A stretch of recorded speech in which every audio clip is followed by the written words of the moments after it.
The question is, why is this concept of God, that there is only one God, is so very important to not only Jesus, but also to all the children of Israel? Christians believe that Jesus was divine because Christians believe not only was Jesus the Son of God, but he was also God the Son, or God in the flesh, God incarnate. Let's take a look at evaluating this idea that goes against the Shema prayer and contradict Jesus' statements when confirming the Mosaic law. In the famous passage of in the Old Testament of Isaiah, we're going to go back to Isaiah chapter this time 40 to 45. We have what is known by many Christians and Jews alike as the trial of the false gods. Now, what was this trial, the false gods, about? Let's take a look in Isaiah 40, verse 12 and 14. It says, "Who has measured the waters in the hollow of his hand, and marked off the heavens with a span, enclosed the dust of the earth in a measure, and weighed the mountains in scales, and the hills in a balance? Who has measured the Spirit of the Lord, and what man shows him his counsel? Who did he consult? And who made him understand? Who taught him the path of justice, and taught him knowledge, and showed him the way of understanding?" These rhetorical questions here in Isaiah chapter 40 are being asked: who taught God knowledge? Who taught God anything? Well, nobody. God is the creator of the whole knowledge. He knows everything. Another another passage in the next chapter of Isaiah 41, verse 21 and 24. Pay attention to this. This is what Yahweh is saying to the disbelievers, the ones who believe in the false gods and idols. This is a challenge he's putting forth.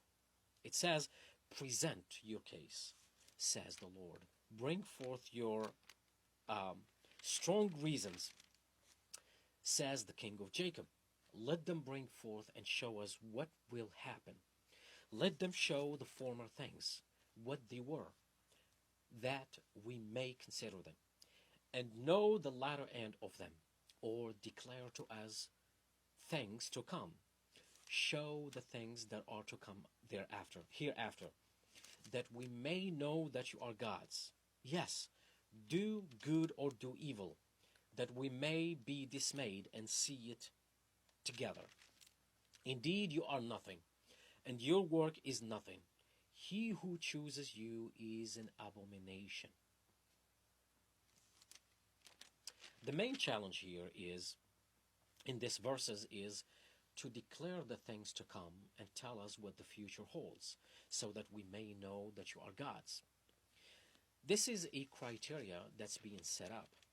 You must know the future events that come to pass and predict them. Let us watch them come to pass, and then we will know that you are gods. If you can't, then you are nothing but idols of the people, or false gods.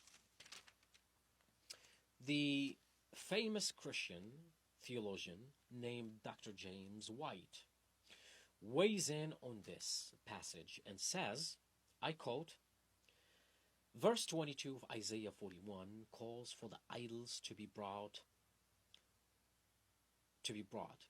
Yahweh now calls for the presentation of the case of the opposition. Those who oppose his kingship are invited to set forth their arguments. God does not mind the confrontation. He is true, and what he says is true, and hence it will be demonstrated to be the truth. He doesn't fear what man might say or do." Verse 22 calls for the idols to be brought. They can't come themselves. And to speak, what are the challenge to discuss? They are first challenged to tell us what is going to happen. Yahweh knows the future and rules over it because he is the creator of it. Can the idol boast of this? No. God is worthy of the name unless they meet this requirement. The second challenge is just as high. Can the idols tell us what the former things were?